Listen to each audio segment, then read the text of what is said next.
Hello, and welcome back to our Classic Tales stories. Today's story is Aladdin and the Wonderful Lamp. I hope you enjoy the story. Chapter 1: Aladdin and the Wonderful Lamp, Part 1. There once was a poor boy whose name was Aladdin. His father was a tailor. When his father died, Aladdin's mother had to work to earn a living. One day a stranger greeted Aladdin. "Tell me, son," said the stranger, "are you the son of the tailor?" "Yes," said Aladdin. The stranger threw his arms around him. "My dear nephew," he cried, "your father was my brother. Now I learn he is dead. What a shame!" Aladdin took the man to his mother. She was surprised. Her husband had never spoken of a brother. Even so, she greeted the man kindly. When he promised to help Aladdin become a merchant, she believed him. But the stranger was not Aladdin's uncle. He was a magician from faraway North Africa. He had come to Persia in search of a magic lamp. It was said that this lamp would make a man rich. To find the lamp, the magician needed a helper. He was looking for someone who would help without asking any questions. He thought Aladdin was just the right person. The next day the magician came to Aladdin. "Come with me," he said. "I will introduce you to other merchants." Then he led the boy out into the country. The magician led Aladdin up a steep mountain. They climbed for an hour. Then they came to a spot where no flowers grew. "Get some sticks," said the magician. "We'll make a fire. Then I will show you something amazing." Aladdin did as he was told. The magician lit the fire. Then he threw perfumes into it and chanted magical words. The sky darkened. Thunder rumbled. The earth opened up at their feet. There before them was a large stone with a brass ring attached. "Under this stone is a treasure," said the magician. "It will make you richer than any king. Lift the stone by the ring, then go down the stairs. You will pass many treasures, but you must not touch them. You will enter a garden. There you will see a lamp hanging from a tree. Bring that lamp to me. Once you have it, you may gather any of the treasures that you see." Aladdin was amazed. He could not believe what he was being asked to do, but he agreed. "Take this ring," said the magician. "It will keep you safe from harm." Aladdin took it and placed it on his finger. Aladdin lifted the stone. He went down the stairs. He made his way through a hallway of treasures. He was careful not to touch anything. When he found the lamp, he tucked it inside his bag. Then he filled his pockets with all the glittering things he saw.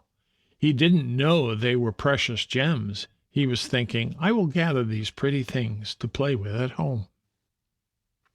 All those gems weighed Aladdin down. When he came to the top of the stairs, he could not climb out. "Give me a hand, uncle," he cried. "First, give me the lamp," the magician answered. The lamp was buried in the bag Aladdin was carrying. "I cannot reach it now," Aladdin said. "Hand it up to me," said the magician. "But I can't," Aladdin said. The magician grew angry. "The lamp!" he cried, for that was all he cared about. But Aladdin did not want to drop anything.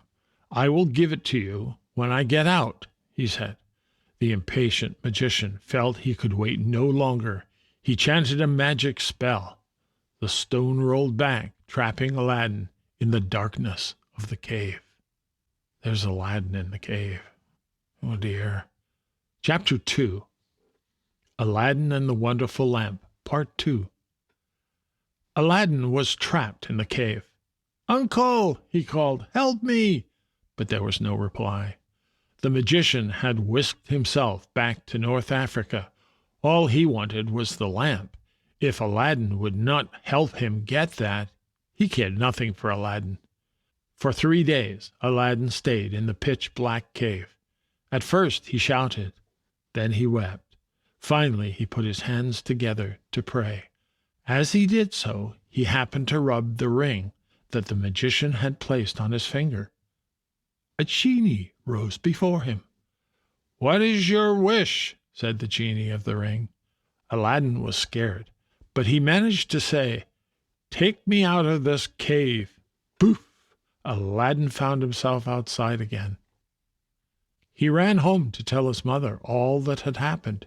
He showed her the gems, which she thought were just pretty things as well. Then he showed her the lamp.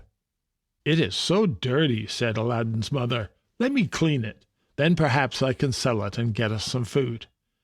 She took a cloth and started rubbing the lamp. Suddenly a monstrous genie appeared. This genie was far bigger than the one that had appeared to Aladdin before. "What is your wish?" thundered the genie of the lamp. The poor woman almost fainted with fear. Aladdin said, "We are hungry. Get us something to eat." Poof! The genie returned with 12 gold platters piled high with food. Aladdin and his mother ate their fill. Then they sold the silver platters and bought more food. One day at the market, Aladdin caught a glimpse of the Sultan's daughter. She was so beautiful that he fell in love at once. He told his mother that he wanted to marry the princess. Aladdin's mother laughed. "Have you lost your senses?" she said. "Your father was a poor tailor." "Remember the glittering things from the cave," said Aladdin. "Take them and offer them as a gift to the Sultan."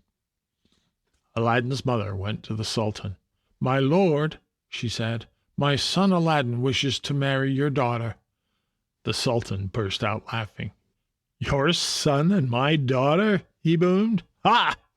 Aladdin's mother opened her cloth and displayed the gems. The Sultan fell silent. He stepped forward to look closely at what he saw. He realized that they were not just pretty glittering things. "These are outstanding," the Sultan thought.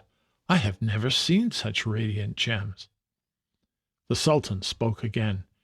"Your son may marry my daughter on one condition.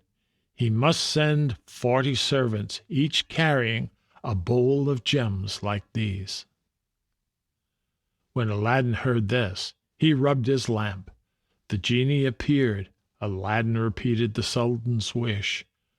Almost instantly, the genie returned with 40 servants. Each servant carried a large golden bowl. Half of the bowls were filled with pearls and diamonds. The others were filled with rubies and emeralds. The Sultan was amazed.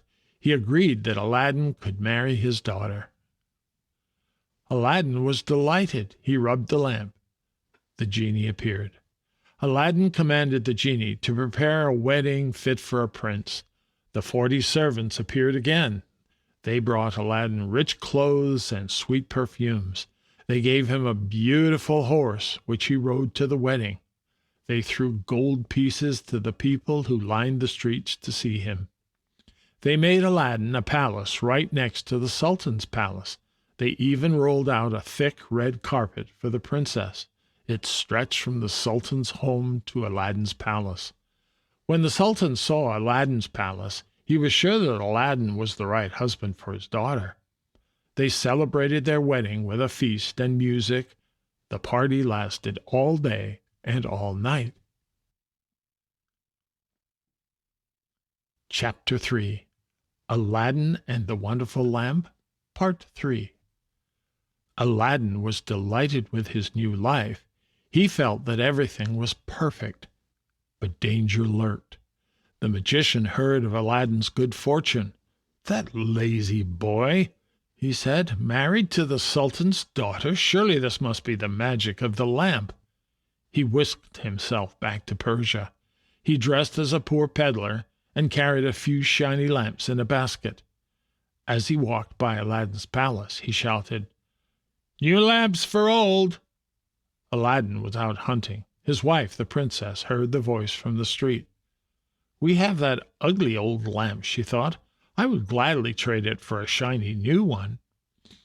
She handed Aladdin's lamp to the magician. He handed her a new lamp. The magician hurried away, and later that day he rubbed the lamp. The genie appeared. "Take Aladdin's palace and all that it contains," commanded the magician. "Set it down in my home in North Africa." "I hear and obey," said the genie of the lamp. The next morning the Sultan looked out the window. His daughter's palace was gone. So was the princess. He sent his soldiers out, and they dragged Aladdin before the Sultan. "Find my daughter," he stormed. "If you fail, you die." Poor Aladdin wandered far from the city. He walked beside a river and rubbed his hands, wondering what to do. The genie of the ring appeared once more. "What do you wish?" asked the genie of the ring. "Bring my palace and my beloved wife home to me," begged Aladdin. "Sadly," said the genie, "I cannot. That duty belongs only to the genie of the lamp." "Then take me to be with my wife." Poof! Aladdin found himself in Africa. His wife greeted him joyfully. She told him about the peddler and the lamp. When Aladdin heard this, he knew that the magician had used the lamp to work his evil deed. He and his wife made a plan to get the lamp back. The next day the princess cooked the magician a fine supper. Aladdin kept out of sight. She slipped poison into the magician's cup. One sip was all it took. The magician fell dead on the floor. Aladdin ran in and found the lamp. The magician had hidden it in his sleeve. Aladdin rubbed the lamp. The monstrous genie appeared. "What do you wish?" the genie of the lamp thundered. "Take this palace with all it contains," commanded Aladdin. "Carry it to Persia and set it down beside the Sultan's home." "I hear and obey," replied the genie of the lamp. The palace was lifted up into the air. The next morning the Sultan arose and looked out the window. He was very happy to see his daughter and her palace once again. He ordered a month of celebrations. From then on, Aladdin lived with the princess in peace, pleasure, and safety. When the old Sultan died, Aladdin took his throne. He ruled justly over all people, rich and poor. And that's the end of our story. I hope you enjoyed it. Hello, just a reminder, if you enjoy my stories, please do give a thumbs up and consider subscribing. Thank you.